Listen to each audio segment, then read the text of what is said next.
operating 3 classes of submarines, that is the Virginia, the Collins and the AUKUS submarines, and if so, is there any concern, and can I ask Admiral Meads as well, is there any concern within Defence about the prospect of operating 3 different submarines? I'll hand over to Admiral Mead. We obviously will be inherently operating 2 as a result of this announcement. The preference is to operate as fewer classes as possible. This is the step that we have needed to take in order to close the capability gap.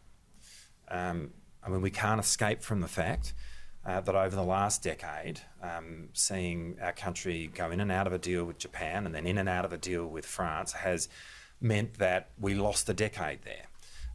And the alternative to doing this is to have a capability gap, or probably the alternative is to be solely relying on a life of type extension of Collins, which is an answer, but through the 2030s will increasingly become not a great answer. In terms of operating 3, that really is going to be a decision for a future government. There wouldn't be much of an overlap, but it's going to be a question of the precise year in which you would retire the last Collins versus the precise year in which you would introduce the first SSN AUKUS. They will ultimately be decisions for future governments.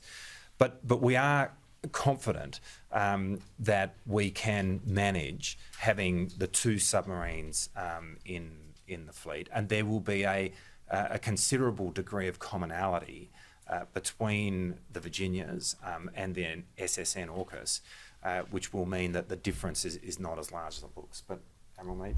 So I totally agree with what the Deputy Prime Minister said. So we currently have, with our Collins-class submarines, a US combat system and a US torpedo. I have submariners working for me that have just been part of a Virginia-class program at sea for over 12 months. So the way that we wanted to construct this optimal pathway was retaining that type of lineage and DNA that we have with Collins, so therefore the Virginia, and you essentially could put Australian submariners on board a Virginia now, and everything forward of the boat, our submariners would be very familiar with.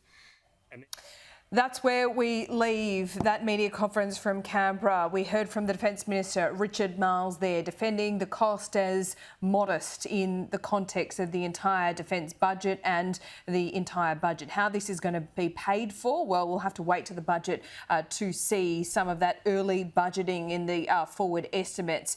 Defending the program, also a bit of a shout out to France there, I must say. France were miffed, to say the very least, when we didn't go through that with that deal. Now, this deal worth around $368 billion over the next 30 years. And just to recap, this is the biggest defence deal in our history.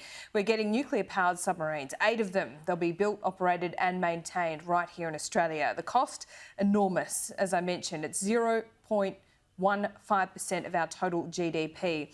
It'll take up to 2 decades to get them all, but the first locally built one, well, we're told 10 years away. The training and skills transfer will begin within the next couple of years. Now, this morning was a big announcement. It happened in San Diego, but I think perhaps one of the most ominous warnings came from the Defence Minister Richard Marles at the start of that media conference, and it answered the why we're spending so much on these nuclear-powered submarines. Witnessing the biggest conventional military build-up that we have seen since the end of the Second World War, and it's happening within our region. And it is not Australia which is doing that. And we need to respond to this.